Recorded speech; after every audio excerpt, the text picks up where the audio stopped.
O Estado vem investindo na ampliação das ETECs no estado de São Paulo.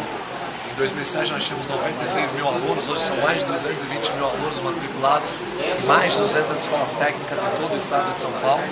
E é através da qualificação que os jovens vão ter ampliadas as suas possibilidades de ingresso no mercado de trabalho, oportunidade de emprego, que no fundo é o desejo da maior parte da juventude. A qualificação é um elemento essencial, até porque hoje muitas vagas no mercado de trabalho deixam de ser preenchidas exatamente pela falta de profissionais qualificados, ao mesmo tempo que nós temos um índice de desemprego bastante significativo.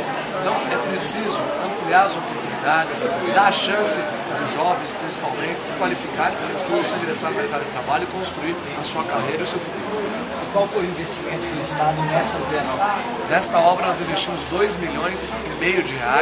A escola atende mais de 1.200 alunos, em cursos técnicos, e agora também implantamos o programa Via Rápido Emprego aqui na escola. São cursos rápidos de formação, de 1 a 3 meses de duração. Quem estiver desempregado participando do Via Rápido Emprego, sem receber nenhum tipo de benefício, tem a possibilidade de receber uma bolsa do governo do estado de R$330 por mês para auxiliar no desenvolvimento das suas atividades. O que a gente identificou?